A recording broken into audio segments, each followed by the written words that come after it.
देखो, जिन स्टूडेंट ने SCL में न्यू एडमिशन के लिए अप्लाई किया है, यानी कि जिन्होंने एडमिशन ले लिया है, आप लोग का फर्स्ट सेमेस्टर का एग्ज़ाम जो है वो होगा।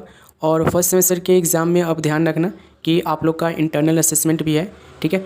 तो इस वीडियो में हम समझेंगे कि आप लोग का इंटरनल असेसमेंट जो होगा वो क्या है, इंटरनल असेसमेंट का एग्ज़ाम पैटर्न क्या है, कैसे क्वेश्चंस आते हैं और पासिंग क्राइटेरिया क्या है, क्या कंपलसरी है देना कि नहीं दे सकते हो, ऑप्शनल है। ये सारी चीज़ें हम यहाँ पे समझ लेते हैं। तो जितने भी ऐसे स्टूडेंट्स हैं, देखो सबसे पहले कंपलसरी है कि नहीं है मैं आपको बता देता हूँ। देखो, इंटरनल असेसमेंट एग्ज़ाम जो है ना सभी स्टूडेंट्स के लिए कंपलसरी कर दिया गया है, ठीक है।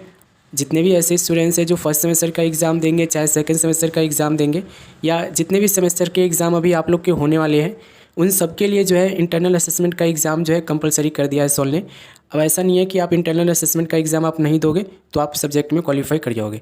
सब्जेक्ट में आपको पास होने के लिए, जैसे कि आप सपोज करो कि कोई सब्जेक्ट का थ्योरी एग्ज़ाम दे रहे हो और थ्योरी एग्ज़ाम के बिना अगर आप चाहते हो कि सिर्फ थ्योरी एग्ज़ाम दे दें हम और इंटरनल असेसमेंट एग्ज़ाम ना दें, हम पास हो जाए, तो ऐसा पॉसिबल नहीं है।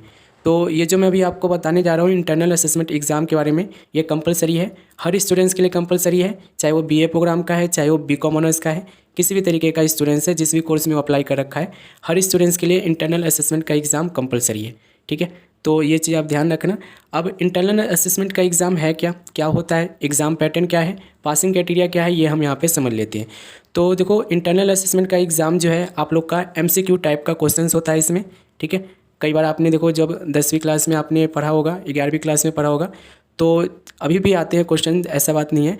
अभी मतलब कि जैसे कि एक क्वेश्चन के 4 जो आप लोग को ऑप्शनल दिए जाते थे, ठीक है, जो एक क्वेश्चन के 4 ऑप्शन आपको मिलते थे, उसी टाइप के क्वेश्चंस यहाँ पर आपको दिए जाएंगे। और घबराना नहीं है। देखो, जिस भी सब्जेक्ट का आपका एग्ज़ाम होगा, जैसे कि अगर आपका अकाउंटेंसी का एग्ज़ाम है, ठीक है, फर्स्ट सेमेस्टर में अकाउंटेंसी का एग्ज़ाम है, तो उस केस में अकाउंटेंसी से रिलेटेड ही आपको मल्टी चॉइस क्वेश्चन जो होते हैं, यानी कि एक क्वेश्चन के 4 ऑप्शन वाले जो क्वेश्चन होते हैं वो आपको दिए जाएंगे। अब उनमें से आपको कोई एक जो सही होगा वो आपको लगाना होगा, सही वाला, ठीक है। और इसमें नेगेटिव मार्किंग नहीं है, ठीक है। ऐसा मत समझना कि अगर गलत हो गया तो इसके नंबर कट जाएंगे, नेगेटिव मार्किंग नहीं है। और कितने मार्क्स का होगा, तो देखो 40 नंबर का होगा ये, ठीक है। सब्जेक्ट के ऊपर आपका डिपेंड करता है।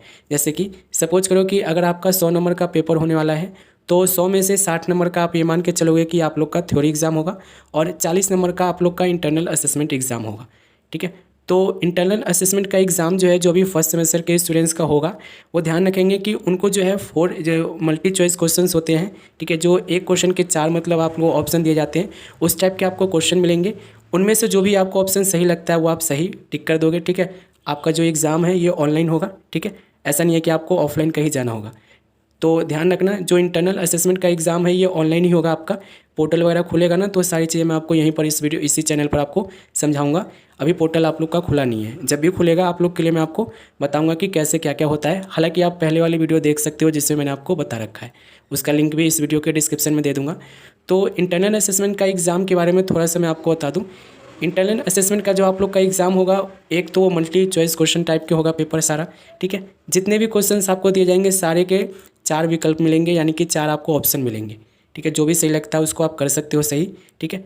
और ये जो एग्ज़ाम है ऑनलाइन होगा। जैसे ऑनलाइन होता है ना, आपको एक क्वेश्चन दे देंगे, नीचे आपको बटन दे देते हैं कि इस पर टिक 1 2 3 करके या ABC करके, तो उनमें से जो भी सही होता है आप उस पर टिक करके आगे नेक्स्ट कर देते हो। उसी तरीके से आप लोग का एग्ज़ाम ये होगा, ठीक है। दूसरी चीज़ देखो, इंटरनल असेसमेंट एग्ज़ाम का कोई भी नेगेटिव मार्किंग नहीं है। अगर कोई क्वेश्चन मतलब गलत भी हो जाता है तो उसके लिए आपको घबराना नहीं है, उसकी वजह से आपके नंबर नहीं कटेंगे, ठीक है। तो सारे क्वेश्चन ही आपको अटैम्प्ट करने हैं। और आपको बताऊं, देखो इंटरनल असेसमेंट के एग्ज़ाम में पास होना कंपलसरी है, ठीक है। ऐसा नहीं है कि इंटरनल असेसमेंट का एग्ज़ाम आप दे रहे हो, पास नहीं हो रहे हो और आप सोच रहे हो कि मतलब क्वालिफाई कर जाऊँगा सिर्फ थ्योरी का एग्ज़ाम देकर, तो ऐसा पॉसिबल नहीं है। इंटरनल असेसमेंट के एग्ज़ाम में पास होने के लिए आपको 40% लाना होगा, ध्यान रखना। जैसे कि 40 नंबर होगा तो 40 नंबर का 40% कर लेना, 40% आपको लाना ही होगा, तब जाकर आप लोग की बात बनेगी और तब जाकर आप लोग थ्योरी एग्ज़ाम में पास होगे। उसके बाद आप लोग को जो भी सब्जेक्ट का आप एग्ज़ाम दोगे क्वालिफाई करोगे।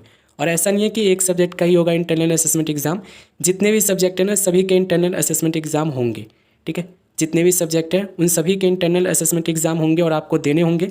देने के साथ साथ आपको 40% लाना भी होगा, उसमें कंपलसरी है, ठीक है। उसके बाद आप लोग की थ्योरी में 70 आए 80 आए, कोई लेना देना नहीं है उसको।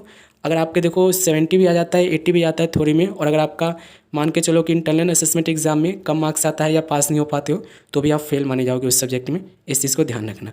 तो इंटरनल असेसमेंट का एग्ज़ाम जब भी आप लोग का शुरू होगा मैं आपको चैनल के थ्रू इन्फॉर्म करूँगा। हालांकि पिछला जो हुआ था उसका वीडियो मैं दे रखा हूँ आपको, इस वीडियो के लिंक में, इस वीडियो के डिस्क्रिप्शन में, उसे देखकर आप समझ सकते हो। हालांकि आप लोग के लिए सारी चीज़ें मैं डिटेल में समझाऊंगा, तो चैनल पर आप लोग कनेक्टेड रहना।